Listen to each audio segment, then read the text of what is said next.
দর্শক, ডাকসু নির্বাচনকে কেন্দ্র করে হাইকোর্টে রিট করা একজন নারী শিক্ষার্থীকে গণধর্ষণের হুমকি দেওয়ার ঘটনায় অন্যের উপর দায় না চাপিয়ে অপরাধীর বিরুদ্ধে ব্যবস্থা নেওয়ার দাবি জানিয়েছেন ইসলামী ছাত্র শিবির সমর্থিত ঐক্যবদ্ধ শিক্ষার্থী জোটের ভিপি প্রার্থী সাদিক কায়েম।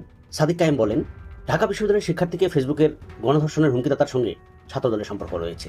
তাকে দায়মুক্তি দেওয়ার চেষ্টা করছে ছাত্রদল, যার ফলে শিবিরকে দায়ী করা হচ্ছে। আমরা বলতে চাই, অন্যের উপর দায় না চাপিয়ে অপরাধীর বিরুদ্ধে ব্যবস্থা নিন। শিবিরের উপর দায় দিয়ে দাও রাজনীতি শুরু হয়ে গিয়েছে। আমরা বলতে চাই, এই দায় দিয়ে দেওয়ার রাজনীতি চলবে না। যে অপরাধী তাকে বিচারে আওতায় নিয়ে আসতে হবে। আমরা দেখতে পেয়েছি যে আলী হোসেনকে শিবির বলে তারা চালিয়ে দিচ্ছে, দায় নিয়ে যাচ্ছে, সে আলী হোসেন ছাত্র দলের সাথে কানেক্টেড। যেই ছেলেটি এই হুমকি দিয়েছিলেন, সেই ছেলের ফেসবুক পেজে অসংখ্য ছাত্রদলের সাথে তার সম্পৃক্ততার ছবি রয়েছে। ছাত্রদলের লোগো সম্বলিত কলম রয়েছে কয়েকটি, যে ছবিও কিন্তু সে তার ফেসবুকে রয়েছে। কোনো কিছু হলেই দায় শিবিরকে নিতে হবে, এটা সাধারণ ছাত্রদের প্রশ্ন। অভিযুক্ত এই ছেলে কিন্তু এরই মধ্যে দাবি করেছে ছাত্র শিবিরের সাথে তার কোনো সম্পর্ক নেই। তাহলে ছাত্রদল সভাপতি কেন এমন মিথ্যাচার?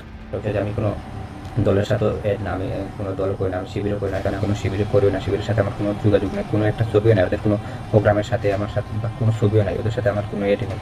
ছাত্রদলের মতো একটি সংগঠনের শীর্ষ নেতাদের এরকম মিথ্যাচার নিয়ে হতাশা প্রকাশ করেছেন অনেকে।